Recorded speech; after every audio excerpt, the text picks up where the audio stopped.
under the topic, the umbrella of hair, most of us expect a positive experience, we hope, when we get our hair colored, especially since we pay a lot of money to get the perfect look. In today's Style Fire, we're helping you maintain those beautiful locks for as long as possible after you leave the salon. Studio 5 Style and Beauty contributor Megan Moore is here to share her professional advice to maintain beautiful hair color at home. I am all ears. The time commitment, yes, the money that it costs to get your hair colored. How much of a difference can we make if we follow your routine? Really big difference. So I'd say if you're not doing this, your color's probably gonna look good about 5 weeks at the most. Okay. If you do these things and you can stretch it, probably closer between 8 and 12 weeks. Really? Yeah. Oh my gosh, you've all but doubled. So do it. Do it. We're gonna do it. I cheated and looked over some of these and I was like, what? Here we go. So first you want us, as we go down this checklist, to wait before we wash our hair. And I knew this rule. I thought you waited a day. You're saying wait 2 days. Yeah, if you can pull off 48 hours, you're gonna have better luck. So scientifically, when we color the hair, we open it up like a sponge. We open up those pores to put the color molecules in. And it takes some time before they close back down.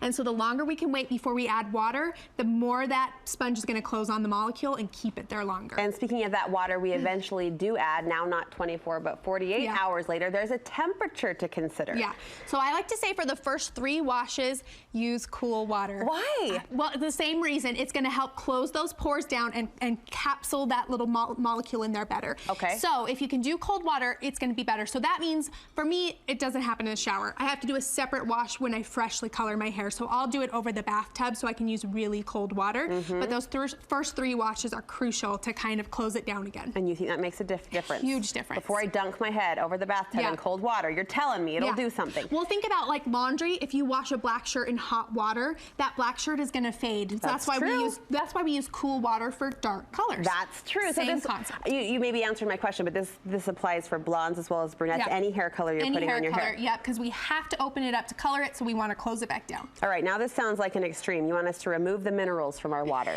If you can, and if you, it's not a must-have. A lot of people already have soft water systems on their whole water tank. Oh, and that does it? That does it for you. Okay. But if you don't, or if you want even extra help, so you can actually add a filter right to your shower head. Oh wow! Now we're getting handy. I mean, now we're getting legit. It's actually pretty easy to put on. I've had one of these on mine for years, and for a redhead, this has made a big difference for me. Okay. So this is by T3. It's their shower filter, and then it costs about $150 to get the original one, and then you're just going to replace your filters every few months, and that's $25 to replace that. So you can see in there, it's got the filter, and that will turn black. So you can see that it's going to absorb all the stuff in your water. So if you have a more bold, bright color like your red, for example, this might be something to seriously consider investing in. And if you've got hard water, you're really going to notice how much softer your hair and your skin feels too. I did feel that. There was a gap in time before we installed our soft water, whatever it's called, whatever. And when we moved into our new house, and I did feel the brittleness in my hair. It was a total change. Totally makes a difference. Okay, you want us once a week to reach for a color depositing shampoo. Okay. So this is going to go back in and give us the things that we're missing. So all hair color fades. I'm just putting that out there. Sure. And all hair color fades warm. So everybody gets like, my hair's so brassy, my hair's so brassy. Well, that's just never going to go away. That's going to happen. But this is going to help it. So we've heard about purple shampoo. Yes. That's been around for a long time because blondes fade to yellow and purple's opposite on the color wheel. So that's going to help neutralize that and keep it more of a cool toned blonde. What is blue shampoo? So if you're more of a medium brown, your underlying tone is orange. And so you need blue to combat that. So you're going to use that, and it's going to help take away the brassiness. Okay. And if you're a dark-haired person, your underlying pigment is actually red, and it fades more red. Like a black? Just a dark brown, anything kind of like a dark brown or to black. Okay. All of that's going to fade more warm, and people say, my hair always looks red, my hair always looks red, right?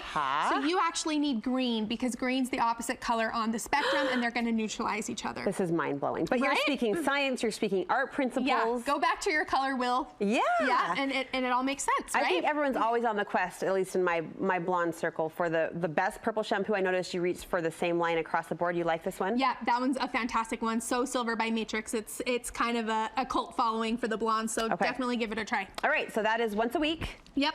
Once a month, we're doing a toning rinse? Yeah, so this is something that we typically were doing in the salon. We would bring people back in and say, halfway through your appointment, come in for a toner, and it's gonna refresh the color. So again, it's gonna drop in color molecules. It takes a lot less time, so it's gonna cost you a lot less money. So that's why we were doing it kind of in between.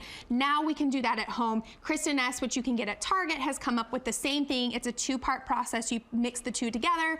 After you shampoo, put it in for about 20 minutes in your shower, in your bath, rinse it out, and you've refreshed and given a really nice shine to your hair about halfway through. I remember your Instagram story when you found this at Target and tried it. As a stylist, as a salon owner, you feel like it does a pretty good job? Yeah, it's really similar to what we use at the salon anyway, so it's a great option to do it at home. Okay, and what's this pretty little bottle? So the last thing that you want to do to keep hair from fading is protecting it from heat and the sun, right? So I love this one by Bedhead. It's their Beach Bound, and it's just a spray that's going to protect against heat, like 400 degrees, but it also has SPF in it. So as we're coming into the warmer months, you're going to want to spray that on to keep your hair from getting essentially a sunburn, right? It's going to pull the color out if it gets a lot of sun in it. So it's the same thing we would do for skin. We're going to do it for our hair too. You're smart. Oh, well, you're thanks. really smart. I learned a lot. These are things we can do at home in between color appointments. I had a stylist recommend a smudge to me, like an appointment in between appointments. Is there anything like that you would recommend? So that's a really great concept. So what it is, especially, that's really for highlights. So as your highlights grow out and you have that kind of harsh line, a smudge is going to take a color and kind of soften that line. It's not going to make you blonde again, but it's going to extend it so it doesn't look quite so noticeable. So that line of demarcation isn't a direct line. Exactly. So that's, again, something halfway in between your appointments. It's going to be really quick and easy, so it will save you money, but it's not going to re-highlight your hair, but that's a great way to do it as well. Anything for brunettes that is equivalent, or we just reach for the shampoo? Yeah, I mean, brunettes, if they've got highlights, if they have grow out, the same kind of thing. So it's just going to kind of stretch the roots a little bit longer so they don't look as noticeably different. I feel so smart. Yeah. I feel so equipped to take on the color and stretch it out even a couple more weeks, so thank you for that. You have a giveaway we need to mention too happening on your Instagram. I'm going to give away one of the shower heads. The Big Daddy 150 prize? Yep, so come over to my Instagram at Beauty Snoop and you can enter to win that there. That's a great giveaway. Beauty Snoop on Instagram, the giveaway happens there. You should be following her around the clock though for great beauty and makeup inspiration. And you should also check out her new office, her new beauty lab. I was dying. I know. I mean, if you just need to come see it. Just prepare to be jealous. Just prepare. It's gorgeous. It looks so pretty. All right, thank you.